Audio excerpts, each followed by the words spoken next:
Bugün sizə tez və asan hazırlanan simit dadında qurabiyələr hazırladım. Xəmir üçün lazım olan ərzaqlar hamının evində tapılan ərzaqlardır.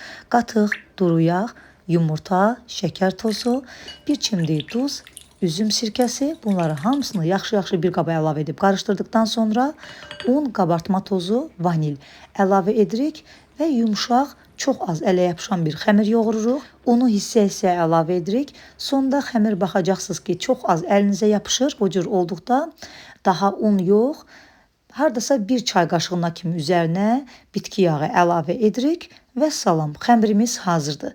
Xəmirin üzərini salafanla örtüb masanın üzərində bir 15 dəqiqə gözlədirik. Unu mütləq hissə-hissə əlavə edin ki, xəmir bərk yox, yumşaq alınsın. Xəmiri gözlətmək mütləqdir. Ayrıca bir qabın içərisində də 2 yemək qaşığı bəhməzin üzərinə yarım stəkan su əlavə edib qarışdırırıq. Xəmir 15 dəqiqə masanın üzərində dinləndikdən sonra xəmirin üzərindən biraz yaslayıb gözə yarı olaraq 13 hissəyə bölürük. Xəmirdən 13 ədəd lenta kəsirik və əlimizin içərisində uzun sol şəkildə düzəldib uc hissələrini bu cür bərkidirik. Hamısını bu cür düzəldib yığırıq.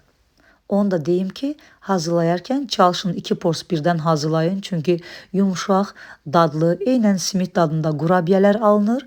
Bir list hazırladım və gecə ilə hamısı yeyildi. Səhərə bir dənəsi olsa belə qalmadı.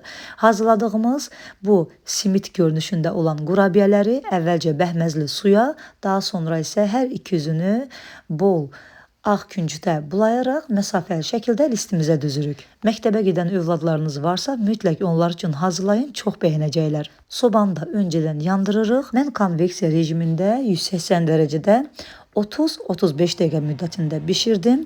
Adi sobalarda 190-200 dərəcə arasında bişirə bilərsiniz. Tez bişib hazır olurlar. Üzəri altı xına kimi qıpqırmızı qızarır. Üzəri xırçıltılı, içərisi isə yumşaq alınır. Hazırlanması isə cəmi 10 dəqiqə vaxtınızı alacaq. Lazım olan ərzaqlar isə hamının evində tapılan gündəlik ərzaqlardır.